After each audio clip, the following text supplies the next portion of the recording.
You ever seen that? Yeah. No. And it's all this white stuff. And what is that white stuff? It's calcium. And it turns out that in every case of a heart attack, every single heart disease case you could think of, there is this thing of the whole coronary artery being silted up with calcium. Now that's really interesting because what do we hear all the time? Eat more calcium. Has anyone ever heard this before? So we're going to talk today about calcium. Because I really believe that this is where the rubber hits the road. If you look at what sells in health food stores, if you look at the statistics, even in like Long's Drugs, in your standard Walmart, what is the supplement that sells the most? What are people concerned about? Calcium, bone density. And then we're going to talk about what calcium really is, how it's formed in the body, how to get the right kind of calcium, and how to get the wrong kind of calcium out of us. 25 years ago, a couple researchers started looking at heart disease in a different way, and they took a bunch of pus and gunk and calcium that had been taken out of people's arteries, and they began culturing it, trying to figure out, hey, maybe there's a few other organisms involved here. What that evolved into over time was the discovery by accident that there are very slow geometrically growing organisms in our body that you can't culture normally, but if you leave that petri dish sit there for 8 months, you have something in there that's like, whoa, what is that? And they discovered that actually the primary recycler at the base of every fungus, yeast, mold, candida, cancer, virus is an organism which forms the hook that those things hook into. It's a symbiotic organism or symbiotic corrosive organism that will take us out eventually. And that substance is actually a microscopic size of a virus oyster with a calcium shell on it. Or, another way of saying that, a microscopic piece of coral, like a coral reef in the ocean, that forms a calcium shell on it. And these things reproduce geometrically, very slowly, like a barnacle. Anybody ever seen a barnacle on a boat? That's what this stuff is. It finds the place where there's a stagnation of flow, goes click, click, click, click, click, click, click, click, click, click, and forms a barnacle coral reef. And then that disturbs the flow or the implosion of blood. You know, your heart doesn't pump anything. We know. Has anybody figured this out?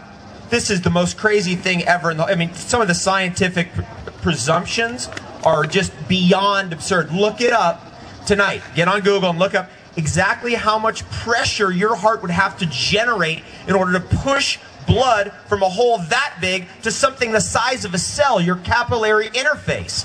That's like a turkey baster. Anybody ever played with a turkey baster?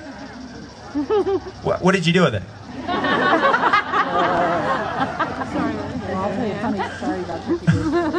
Right, you're taking this thing, you're trying to squeeze it through these little tiny pipes that ain't going anywhere. So what's really happening is it's a suction that's happening.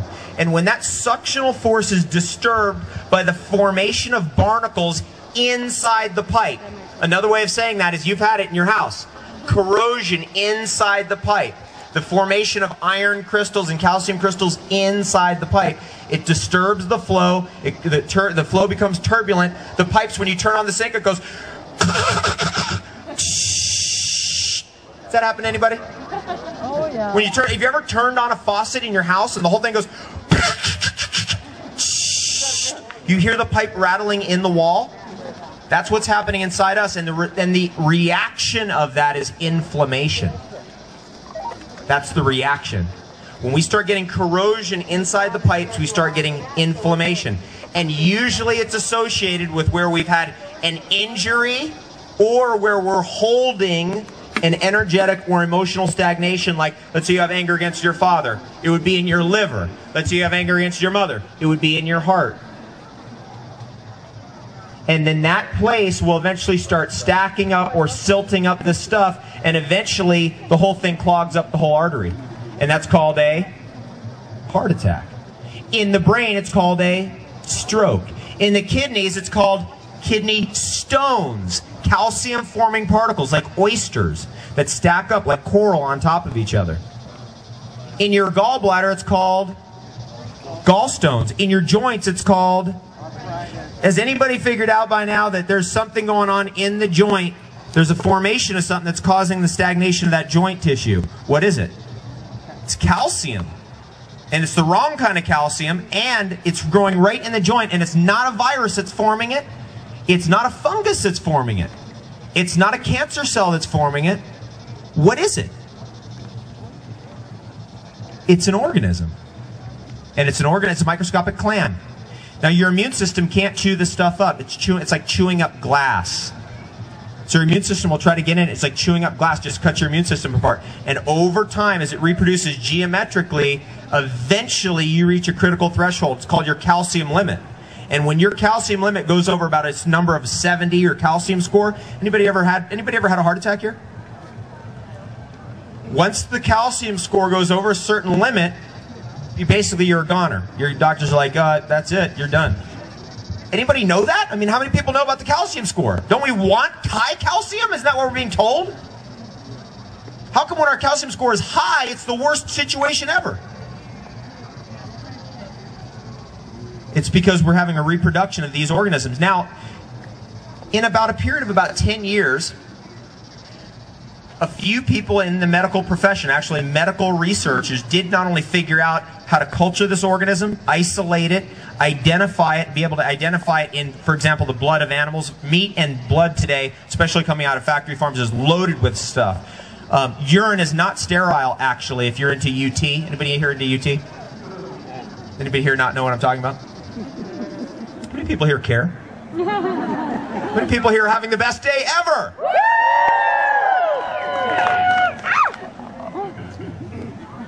There are organisms in urine, and those organisms are calcium-forming particles, or little barnacles, or little oyster shells. Now those guys form the hiding places. They form the coral reef, that forms the hiding places, and then the little viruses, or the little quote-unquote parasite.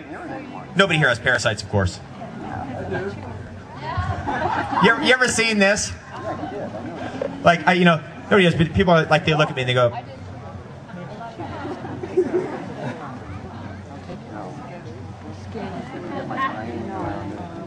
has anybody here ever gotten a parasite out of their body?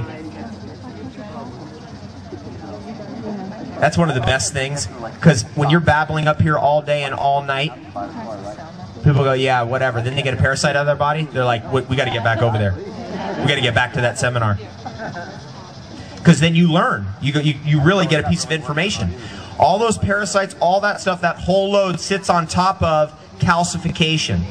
And what we really want is high silicon, high magnesium, low calcium, and it turns out that most of the calcium supplements are contaminated with calcium-forming organisms. So the more calcium you take, the more you're getting exposed to those organisms, the more you calcify, the more problems can create in the joints, in the heart, in the brain, in the liver, the kidneys, the lungs. What's calcification of the lungs called? Emphysema. You look at every cancer. Turns out that cancer has hundreds of receptor sites for these little guys on it, on every cancer cell. So they claim it's like, oh, this is our. It's like Star Wars. Anybody see Star Wars? Remember there was the big ships and the little ships came out of them? You recall? That's what this is. The cancer cell is the big ship, and the little ships that come out of it are those little calcium-forming particles, or those little oysters. And they get into everything. If they're in your ear, it's called hard of hearing. If they're in your eye, it's called a cataract. If it's in your mouth, it's called plaque. It's so obvious. It's so obvious, it's exactly why it's not seen. Every condition involves a calcification component. Isn't that interesting? Now, these researchers figured out not only what this stuff is, how to culture it, but how to get it out. You want to hear that? Yeah.